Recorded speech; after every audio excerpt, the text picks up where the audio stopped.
saya juga dalam visi misi kami ya dengan Pak Isna ini ada satu kado kemenangan kami bila kami menang nanti ya adalah pengrayat yuk ke rakyat untuk kesejahteraan rakyat. Di antaranya adalah kami tetap melanjutkan pembangunan rumah duafa di Kota Banda Aceh yang sudah kita bangun 800 rehab dan bedah sudah 800. Jadi ini masih ada warga kita yang tinggal di tengah orang kaya, di tengah pejabat, tapi dia masih tidur di atas. Tidak boleh terjadi lagi itu di Kota Banda Aceh. Harus kita bangun, harus kita tuntaskan. Tidak boleh lagi ada warga yang duafa yang tidak memiliki rumah dan harus memiliki rumah layak huni. Dan saya berharap, saya memohon kepada warga Banda Aceh beri kesempatan kepada saya. Saya ingin berbuat, ingin membantu masyarakat. Beri kesempatan. Pilih saya, Aminullah Isniani, nomor 3. Ya.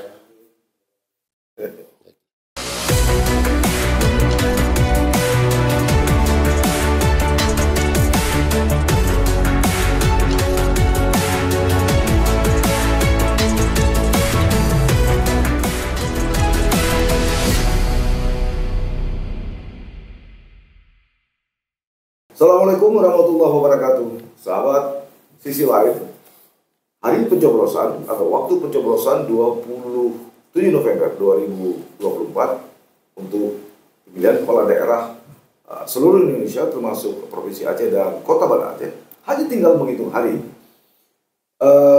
Untuk Kota Banda Aceh, seperti yang Anda ketahui ada 4 pasangan calon atau paslon yang akan bertarung memperebutkan sekitar 170.000 suara, maksud saya 172.000 lebih suara kota yang ibu kota provinsi Aceh ini. Mereka adalah Bapak Aminullah Usman berpasangan dengan Pak Isna ini yang didukung oleh Partai Kebangkitan Bangsa, Partai Demokrat, Partai Amanat Nasional. Ada 3 partai, semuanya partai nasional. Kemudian ada pasangan Iliza dan Afdal yang didukung oleh Gerindra, Golkar, dan P3. Sementara pasangan yang ketiga adalah Irwan Johan Khairul Amal yang hanya didukung oleh Nasdem dan Partai Keadilan. Dan ada 1 calon independen, Zainal Arifin dan Mulia Rahman yang maju lewat jalur perseorangan. Sekedar untuk mengingatkan, pada tahun 2017 maksud saya, pada Pilkada 2017, dari sekitar 150.000 lebih suara pemilih, Pak Aminullah Usman unggul yang ketika itu berpasangan dengan Zainal Arifin sekitar 60.689 suara atau sekitar 66,77%. Sementara rival kuatnya ketika itu Iliza Sodin Jamal yang berpasangan dengan Farid Umar hanya meraih 30.207 suara atau sekitar 33,23%. Lantas bagaimana pertarungan di 27 November 2024 ini? Apa saja persiapan incumbent atau kandidat potensial yang pada pilkada lalu mampu meraih di atas 50%? Hari ini saat ini saya mengundang Pak Aminullah Usman. Kita akan coba menggali apa strategi, kalau mau dibuka tentunya kan, tapi kayaknya nggak mau dibuka lagi di menjadi 6 hari. Tapi setidaknya dukungan-dukungan atau dukungan yang telah dilakukan. Dan keempat kandidat atau pasangan calon ini telah mengikuti 2 kali debat. Rabu malam lalu mereka adalah debat terakhir atau hanya 2 kali debat. Kita langsung saja untuk bertanya kepada atau menggali, membicarakan hal ini kepada Pak Aminullah. Assalamualaikum Pak Amin. Waalaikumsalam warahmatullahi wabarakatuh. Pak Amin ya Pak. Ya. Saya panggil Pak Amin aja Pak ya. Boleh. Aminkan saja tanya. Ya? Aminkan saja. Pak, debat sudah 2 kali selesai, penyampaian visi misi juga sudah, semua sudah, masyarakat juga, saya kira masyarakat Banda Aceh sudah sangat paham dan sudah ada di benak dan hati mereka siapa yang akan mereka pilih. Tapi paling tidak dari beberapa pemberitaan media kami melakukan riset, membaca dan mencoba memahaminya. Sepertinya memang beberapa waktu lalu sejumlah ulama ahli sunnah wal jamaah, pimpinan daya di Banda Aceh, majelis taklim, taman pendidikan Al-Quran itu kayaknya bertemu dan mendeklarasikan untuk mendukung Bapak. Apa arti penting dari dukungan mereka ini Pak? Baik, pertama saya ucapkan terima kasih atas undangan modus hari ini. Ini merupakan kebanggaan bagi saya, ya. Apalagi ini langsung diwawancarai oleh seorang wartawan senior, ya. yang ternama di Indonesia, bukan lagi di Aceh, ya, dan bahkan internasional. Saya ucapkan terima kasih banyak. Jadi kita maju dalam pilkada ini, kita mulai dari rencana kita untuk maju pilkada itu harus betul-betul kita harus siap, ya, siap baik dalam segala hal lah, ya, mulai dari kesehatan kita, kesiapan manajemen, ya, kesiapan dalam hal finansial, ya, dan kesiapan berbagai tantangan yang kita hadapi dalam ikut pilkada ini. Awalnya kita mulai dengan sikap untuk menentukan wakil, ya, wakil dan partai pengusung. Alhamdulillah wakil saya itu dari Partai Demokrat, Bapak Isnaini Husda, yang menurut saya itu tepat, ya. Tepat. Dan beliau punya partai yang kursinya sama seperti saya. 5 kursi. 5 kursi, PAN 5 kursi, dan Demokrat 5 kursi, tambah PKB 1 kursi, dan partai non kursi, ada PAS, ada GAPTAD, ada Gelora, dan ada PBB. Jadi saya merasa ini adalah kursi yang terbanyak yang mendukung kita di dalam 4 paslon ini, ya. Yang satu memang secara independen. Jadi kemudian setelah itu kita tentu membuat visi dan misi yang termakan, ya, yang bermanfaat bagi warga Kota Banda. Membumi lah. Membumi. Jadi itu kehadiran saya sebagai incumbent tentu sangat tahu apa yang sebenarnya dibutuhkan oleh masyarakat kita Kota Banda Aceh sekarang. Jadi visi dan misi kita itu sudah kita buat. Banda Aceh kota Islami, gemilang dan berkelanjutan. Jadi ini tujuannya adalah agar apa yang barangkali menjadi impian dari kami dan impian dari masyarakat nanti bisa terwujud. Dan saya melihat bahwa di samping dukungan partai yang tadi sudah terbanyak di beberapa 3 calon yang lain, terbanyak kursinya dan terbanyak partainya, juga kita tidak kalah pentingnya. Ulama, ya, ulama itu baik ulama-ulama besar di Aceh, Abu Mudi lah, ya, siapa lagi, ya, memang ada, tapi maksudnya itu beliau adalah ulama karismatik dan ulama besar di Aceh, ya, dan tentu juga Dayah, ya, Dayah dan TPA, kemudian juga Dayah, TPA, kemudian majelis ta'lim, imam, ya, ini melakukan deklarasi dukungan. Artinya adalah mereka sudah patut memperkirakan kami itu berada bersama ulama, terutama sekali dalam penegakan syariat Islam ke depan. Ya, kita menyerahkan kepada ulama bagaimana syariat ini berjalan dengan baik. Dan tentu kita bersama ulama dalam rangka untuk memperkuat dalam menganut paham aswaja. Jadi Ahlussunnah wal Jamaah ini adalah yang dititipkan kepada kami untuk berjalan dengan baik. Ya, seperti itu. Jadi dukungan ini menambah lagi, tadi sudah dukungan partai.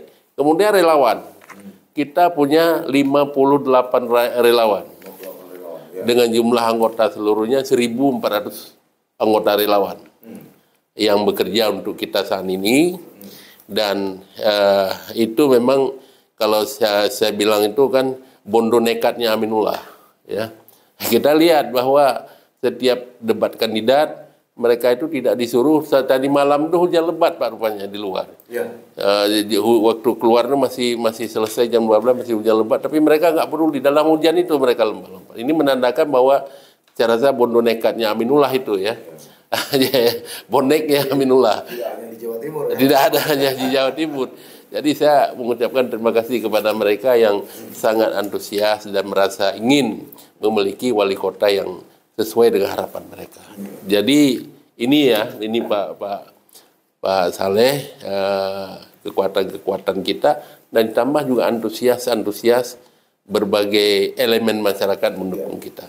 Ini menyangkut walaupun ini all crack ataupun orang-orang tua dan olahraga juga menyatakan dukungan kepada Bapak. Tapi yang saya ingin coba gali dari Bapak, Banda Aceh ibu kota provinsi yang kemudian kemarin itu menjadi salah satu tuan rumah PON atau inti pembukaan PON.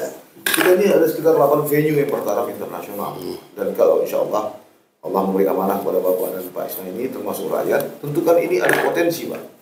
Potensi Banda Aceh akan menjadi tidak hanya destinasi wisata, tapi juga destinasi olahraga. Bahkan jangankan lagi kita buat regional, internasional pun sudah bisa digelar. Kira-kira gimana visi Bapak? Saya kira itu salah satu target saya ke depan adalah untuk dalam rangka meningkatkan ekonomi Kota Banda Aceh ini adalah menghadirkan 1 juta wisatawan di Kota Banda Aceh. Jadi Banda Aceh ini sebelum ada venue ini memang sudah punya berbagai karakteristik kehebatan dalam destinasi wisata.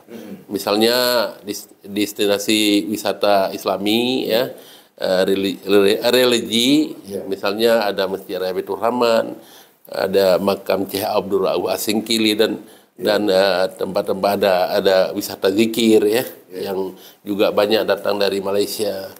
Juga wisata kuliner, ya, wisata budaya, wisata kesenian, wisata bahari, bisa terkonek dengan Sabang, dan wisata pantai. Saya senang sekali, saya adalah olahragawan, bola dan tenis, dan saat ini masih aktif. Jadi kehadiran 8 venue di Aceh itu dan juga Banda Aceh, ini Banda Aceh 8 ya, Banda Aceh 8 ini menambah destinasi wisata Banda Aceh menjadi sport tourism. Ya, dengan demikian sangat menunjang para wisatawan yang datang ke sini, juga ada yang dinikmati melalui sarana olahraga. Jadi saya selaku wali kota terpilih, bila nanti terpilih, ini akan kita manfaatkan dan akan kita jual ke mancanegara dan domestik untuk memanfaatkan penyu-penyu olahraga yang ada yang bertaraf internasional ini bisa dimanfaatkan sekaligus menikmati berbagai kelebihan tempat wisata lainnya di Kota Banda Aceh ini. Nah ini yang masalah, ini kan perempuan identik dengan mayoritas kan pedagang kaki lima juga Pak di Banda Aceh. Mayoritas kan pedagang kaki lima di Banda Aceh kan kaum perempuan ini. Kira-kira bagaimana strategi ini pembinaan ini Pak? Iya, ini Banda Aceh ini adalah kota yang berbeda dengan kabupaten, kota yang berbeda dengan daerah lain. Ya Pak Saleh. Kalau Melabuh saja yang kampung saya, dan juga mungkin Aceh Utara, ya, tempat saya kerja dulu waktu menjadi di Banda Aceh, juga saya pernah kepala cabang di sana. Itu mereka itu di sana punya pertambangan, punya perkebunan, punya peternakan, punya pertanian, ya, kelautan juga. Tapi Banda Aceh ada apa? Kita hanya ada sektor dagang, ya, yang besar, ya. Emang ada kelautan sedikit, tetapi ini sektor dagang ini adalah yang harus kita kembangkan. Jadi sumber pendapatan Banda Aceh ini hampir 70% dari sektor dagang. Jadi oleh karena itu, dimanapun saya berada, pengembangan UMKM di Kota Banda Aceh dan ekonomi kreatif itu kewajiban bagi saya. Karena ini sudah terbukti. Terbukti yang pertama adalah Banda Aceh angka kemiskinannya terendah. Aceh kan tertinggi angka kemiskinan, 14,45%. Tapi Banda Aceh hanya 7,13% pada saat saya menjadi wali kota. Ini harus diturunkan lagi, ya, mungkin di bawah 5%. Kemudian indeks pembangunan manusia tertinggi di Indonesia setelah Yogyakarta, 85,71%. Ini kalau di Jogja itu 86, itu dari 514 kabupaten kota se-Indonesia. Kita bangga karena berarti IPM baik itu adalah penanganan ekonomi yang bagus, pendidikannya bagus, penanganan kesehatan yang bagus di Kota Banda Aceh. Jadi kembali kepada masalah pedagang kaki lima, kita pedagang ini mereka mencari sesuap nasi. Mereka mencari pendapatan hari ini belum tentu besok ada.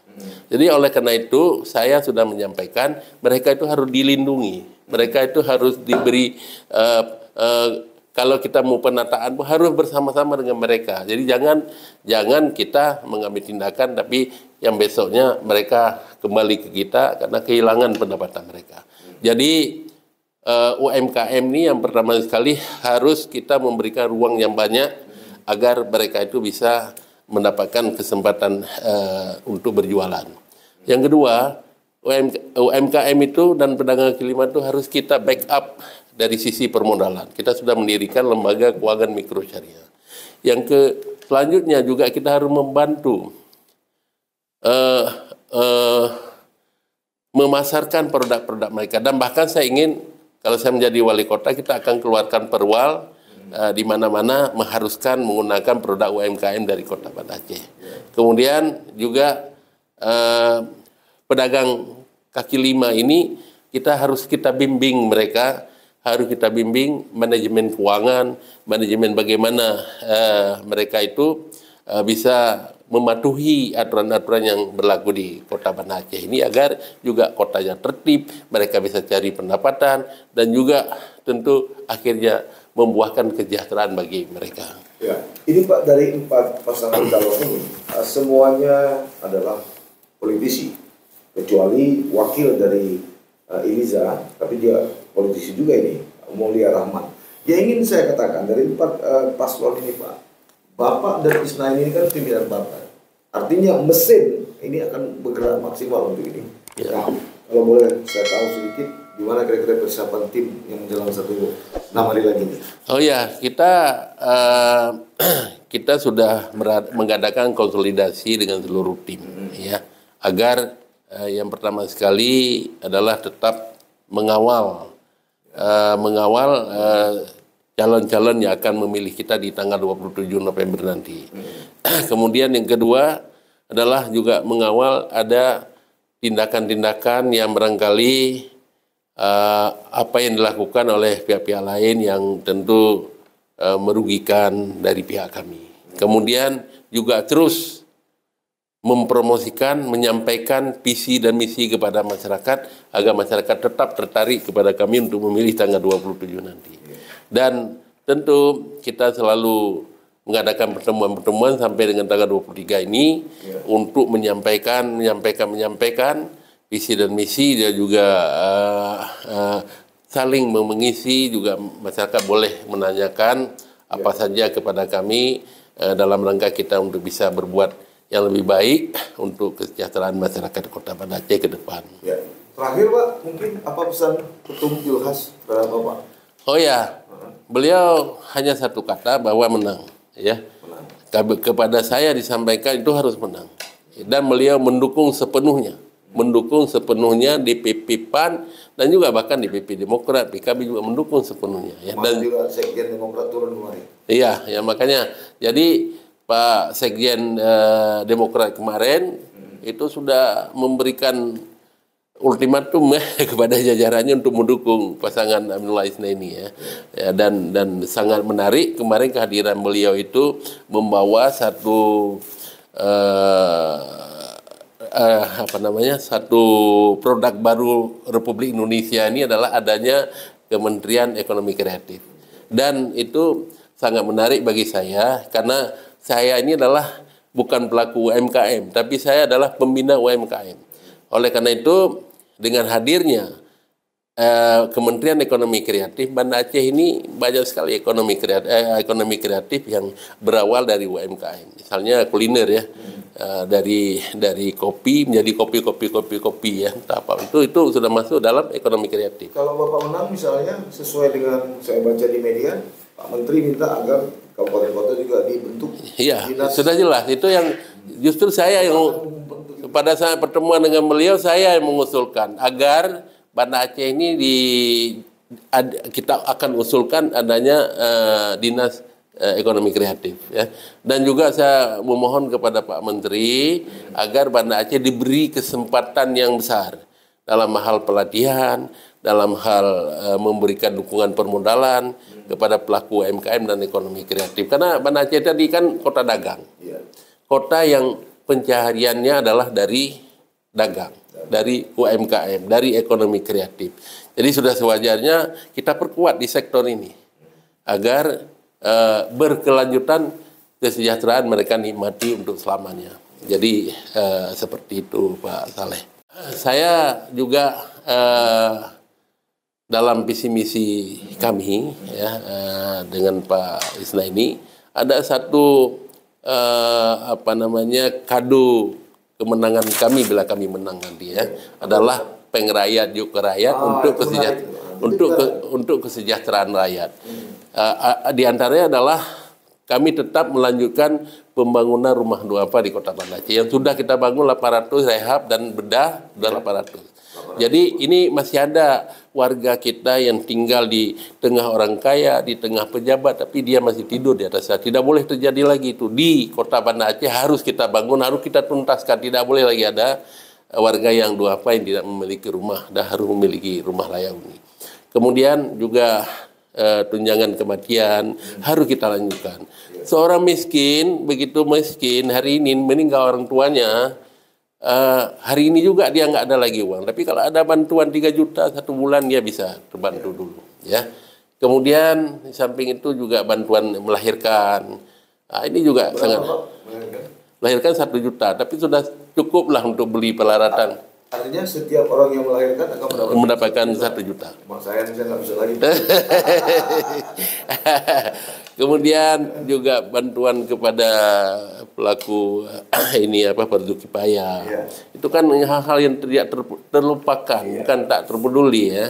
Jadi kita itu akan menjadi prioritas kepada disabilitas, orang-orang buta, orang-orang yang tidak mampu, orang-orang yang tidak punya tangan, tidak punya kaki, di mana harus dapat pendapatan dari Kota Banda Aceh.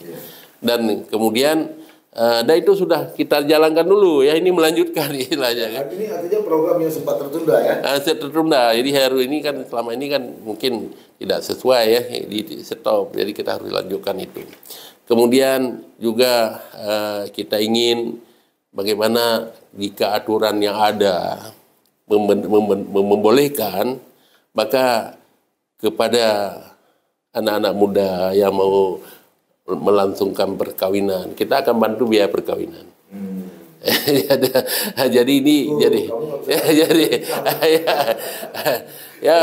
penuanya udah banyak itu ya. Kemudian selanjutnya juga bantuan melahirkan, bantuan disabilitas, bantuan meninggal dunia, ini kita lanjutkan ya. Kemudian juga bantuan untuk yang melaksanakan Fardu Kifayah. Dan bila ada aturan yang membenarkan, nanti kita akan memberikan bantuan kepada anak-anak muda yang melangsungkan pesta perkawinan. Tapi ada cara. Nah, kita buatkan Pak, tata cara pernikahan. Ada cara. Caranya nggak boleh kawin 2. Yang kawin 2 nggak kenapa. Ya kan. Itu ya yang kita akan ikan. Dan tentu ini masih ada hal-hal lain yang kecil ya, termasuk bagaimana kalau aturan membenarkan nanti kita akan tetap membantu beras raskin kepada masyarakat miskin. Jadi ini merupakan program unggulan yang dinikmati langsung oleh masyarakat Kota Banda Aceh dan juga memperhatikan masalah naiknya air bersih. Ini coba kami akan tinjau kembali nanti yang sesuai. Itu saja saya rasa. Semoga pertemuan kita ini terus mendapatkan pencerahan bagi warga Kota Banda Aceh.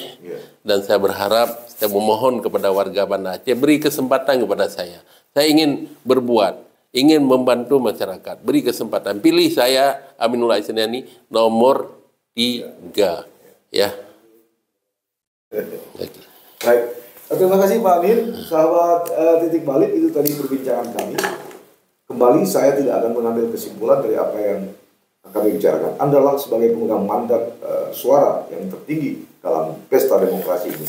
Mudah-mudahan apa yang disampaikan oleh Pak Amin bisa sevisi dengan Anda, tentu saja demi kota Banda Aceh yang lebih baik. Sampai bertemu. Assalamualaikum warahmatullahi wabarakatuh.